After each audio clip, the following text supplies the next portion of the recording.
Selamat pagi, salam sejahtera bagi saudara sekalian dimanapun saudara berada. Kita bersyukur kepada Tuhan di pagi ini, oleh karena kemurahan dan anugerah Tuhan kita diizinkan untuk bisa bersama-sama. Pagi ini kita akan merenungkan sebagian dari kebenaran firman Tuhan. Namun sebelum kita merenungkan firman Tuhan di pagi hari ini, mari kita datang kepada Tuhan dengan segala kerendahan hati. Kita berdoa bersama memohon tuntunan pimpinan dari Roh Tuhan untuk menolong kita di dalam pembacaan dan perenungan firman Tuhan. Mari saya mengajak saudara sekalian untuk kita berdoa. Tuhan, kami datang kepadamu di pagi hari ini. Kami hendak memanjatkan puji syukur kepadamu. Oleh karena anugerah dan kasih-Mu, pagi ini kami boleh ada sebagaimana kami ada. Kami boleh menikmati hari yang baru yang Tuhan anugerahkan kepada kami. Dan sebelum kami melakukan begitu banyak aktivitas dalam hidup kami pagi ini datang kepada Tuhan. Kami rindu untuk belajar dari firman-Mu. Karena itu ya Tuhan, tolonglah kami, tuntunlah kami, sehingga kami bukan saja mengerti kebenaran firman-Mu, kami juga diberikan kekuatan untuk melakukan kebenaran firman-Mu dalam hidup kami. Terima kasih ya Tuhan. Dengarkanlah seluruh doa kami, dalam nama Tuhan Yesus kami bersyukur dan kami berdoa. Amin.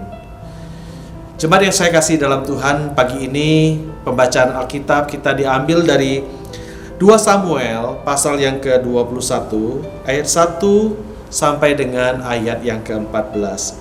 Saya akan membacakan bagian firman Tuhan ini bagi saudara sekalian. Dalam zaman Daud terjadilah kelaparan selama 3 tahun berturut-turut. Lalu Daud pergi menanyakan petunjuk Tuhan. Berfirmanlah Tuhan, pada Saul dan keluarganya melekat hutang darah, karena ia telah membunuh orang-orang Gibeon. Lalu raja memanggil orang-orang Gibeon dan berkata kepada mereka, orang-orang Gibeon itu tidak termasuk orang Israel, tetapi termasuk sisa-sisa orang Amori. Dan walaupun orang Israel telah bersumpah kepada mereka, Saul berikhtiar membasmi mereka dalam kegiatannya untuk kepentingan orang Israel dan Yehuda. Daud berkata kepada orang-orang Gibeon itu, apakah yang dapat kuperbuat bagimu? Dan dengan apakah dapat ku adakan penebusan supaya kamu memberkati milik pusaka Tuhan? Lalu berkatalah orang-orang Gibeon itu kepadanya, bukanlah perkara emas dan perak urusan kami dengan Saul serta keluarganya. Juga bukanlah urusan kami untuk membunuh seseorang di antara orang Israel. Tetapi kata Daud, apakah yang kamu kehendaki akan kuperbuat bagimu?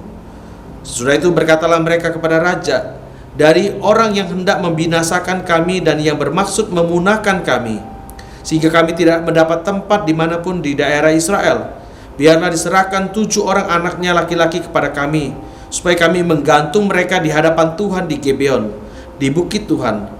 Lalu berkatalah raja, aku akan menyerahkan mereka.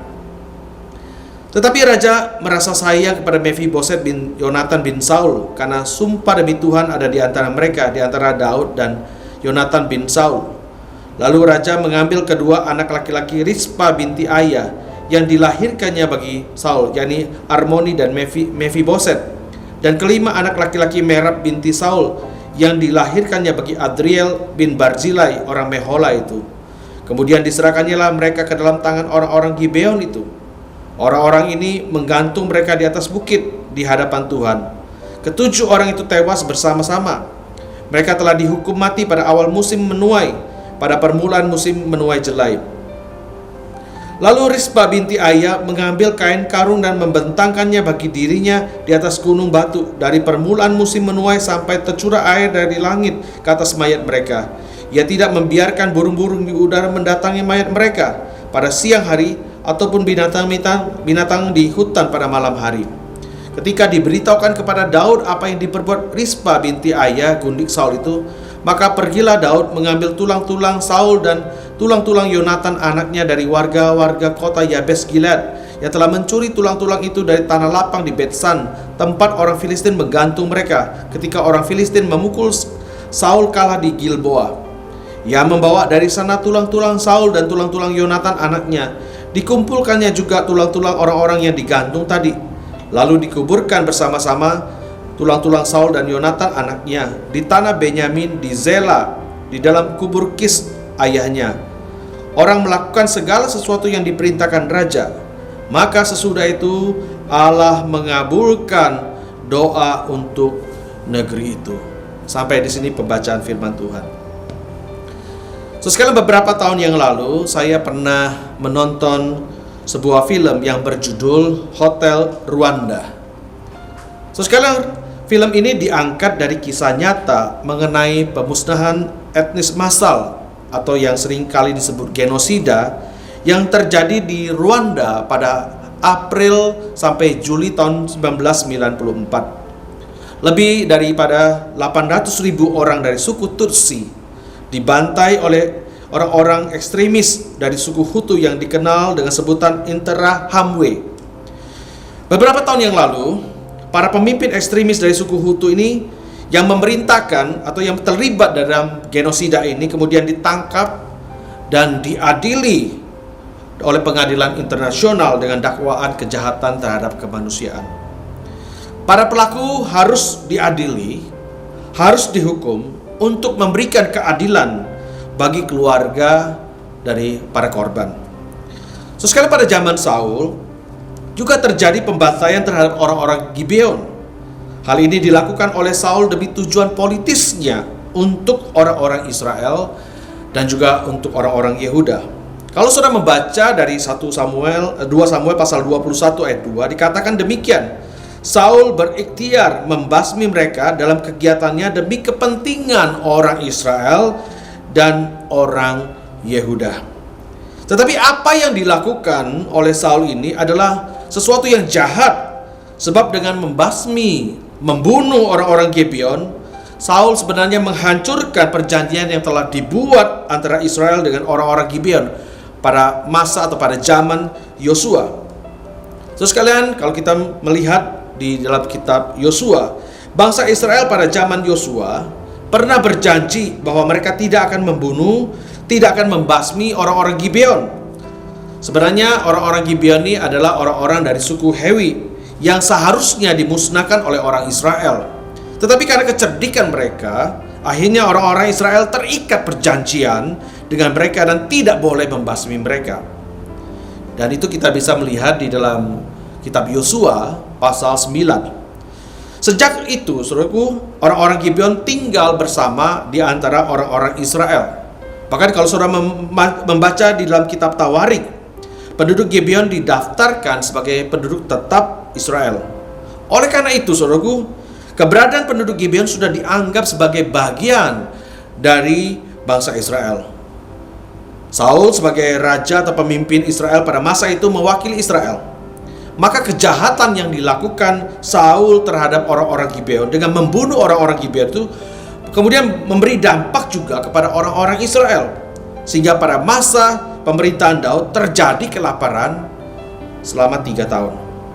Tetapi Daud waktu itu tidak mengetahui bahwa kelaparan yang terjadi pada masa pemerintahannya disebabkan oleh karena kesalahan atau dosa dan kejahatan dari Saul. Itulah sebabnya kemudian Daud bertanya dan meminta petunjuk kepada Tuhan. Tuhan kemudian memberitahukan kepada Daud bahwa kelaparan yang terjadi disebabkan oleh karena pada Saul terikat hutang darah. Karena itu kejahatan ini harus diselesaikan agar memberikan keadilan bagi orang-orang Gibeon. Maka Daud kemudian bertanya kepada orang-orang Gibeon, apa yang dapat ia perbuat untuk dapat mengadakan penebusan supaya orang-orang Gibeon ini memberkati milik pusaka Tuhan. Itu saudara bisa melihat di dalam 2 Samuel pasal 21 ayat 3. Mereka kemudian meminta 7 anak laki-laki Saul untuk dieksekusi di hadapan Tuhan. Maka atas permintaan daripada orang-orang Gibeon ini, Raja Daud menyerahkan ke-7 anak Saul tersebut untuk digantung demi menyatakan keadilan bagi orang-orang Gibeon. Saudaraku yang terkasih dalam Tuhan, hal ini menunjukkan bahwa dosa, suatu kejahatan harus dihukum untuk menyatakan keadilan. Sekali mungkin kita bertanya-tanya, mengapa kejahatan Saul harus ditimpakan kepada anak-anaknya? Memang Alkitab tidak memberikan kepada kita penjelasan mengenai hal ini. Tetapi kalau kita membaca Di dalam bagian firman Tuhan sebutkan dalam pasal 21 ayat pertama, dalam zaman Daud terjadilah kelaparan selama 3 tahun berturut-turut.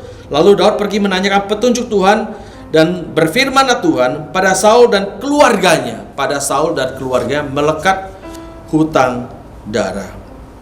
Memang kita tidak tahu, karena Alkitab tidak menjelaskan secara detail kepada kita.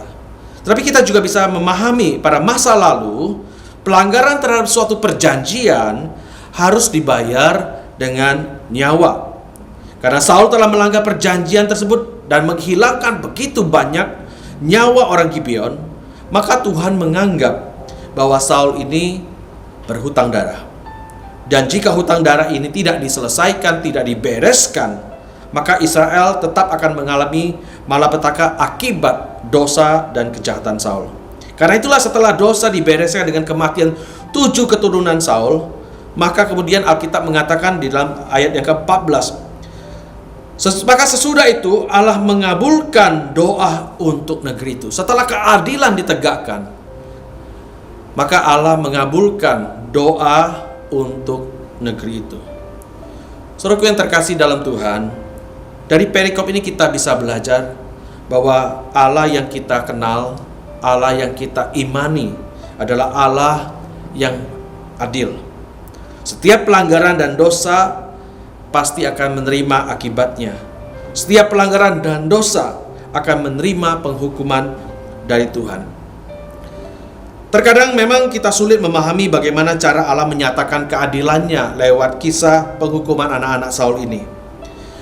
Namun sebenarnya, saudaraku, jauh lebih sulit untuk memahami bagaimana Allah menegakkan keadilannya dengan rela menyerahkan anak yang tunggal yang ia sangat kasihi, demi menyelamatkan, demi membebaskan manusia yang berdosa yang seharusnya, yang sepantasnya dihukum.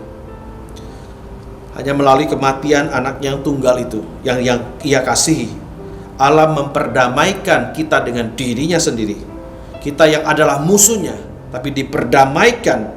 Dan Allah juga memulihkan relasi kita dengan dirinya, sehingga dia bersedia mendengarkan setiap seru doa kita.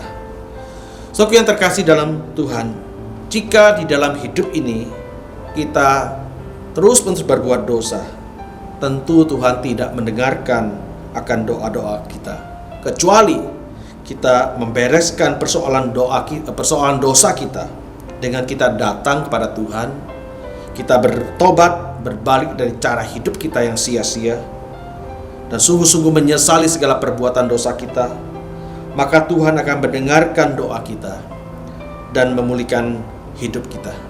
Karena itu, saudaraku yang terkasih dalam Tuhan, carilah Tuhan.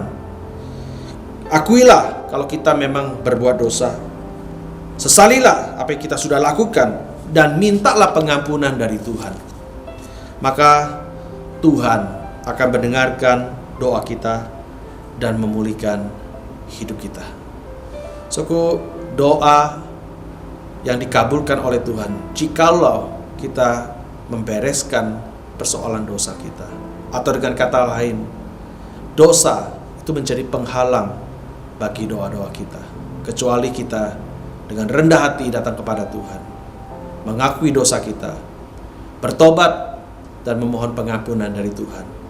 Maka Tuhan akan mendengarkan doa kita dan memulihkan hidup kita. Biarlah sepanjang hari yang akan kita lalui ini, kita sungguh memohon kemurahan anugerah Tuhan. Sekiranya ada pelanggaran dosa yang kita sudah lakukan, mari dengan kerendahan hati kita datang memohon pengampunan dari Tuhan. Memohon Tuhan mengampuni segala dosa kesalahan kita. Dan sungguh-sungguh Dia memulihkan hidup kita dan memberkati hidup kita. Sepanjang hari ini biarlah Tuhan menyertai saudara sekalian dalam segala sesuatu yang saudara lakukan. Dan pekerjaan hari-harian yang saudara kerjakan, dalam kehidupan rumah tangga. Biarlah Tuhan di dalam anugerahnya, dalam tangan kasih-Nya menyertai saudara sekalian. Amin. Mari kita berdoa. Terima kasih Tuhan untuk kebenaran firman yang kami renungkan bersama di pagi hari ini. Tuhan, kalau ada dosa di dalam diri kami yang belum kami bereskan di hadapan Tuhan, maka pada saat ini ya Tuhan, kami datang kepada Tuhan memohon akan kemurahan dan anugerah-Mu Tuhan. Ampunilah kami. oleh karena segala dosa dan kesalahan kami. Sebab setiap dosa dan pelanggaran kami adalah kekejian di mata Tuhan, menyakiti hati Tuhan. Dan Tuhan, kami mohon biarlah Engkau mengampuni kami, menghapuskan segala pelanggaran dosa kami, dan memulihkan hidup kami, sehingga hidup kami sungguh ya Tuhan menjadi berkenan di hati Tuhan. Tuhan, sepanjang hari ini kami mohon Tuhan berserta dengan kami, dan segala sesuatu yang kami lakukan biarlah sungguh boleh diberkati oleh Tuhan dan memuliakan nama Tuhan. Terima kasih Tuhan. Dengarlah seluruh doa kami yang kami alaskan hanya di dalam Kristus Yesus, Tuhan dan Juru Selamat kami yang hidup. Amin. Selamat pagi, selamat beraktivitas. Tuhan berkati kita sekalian.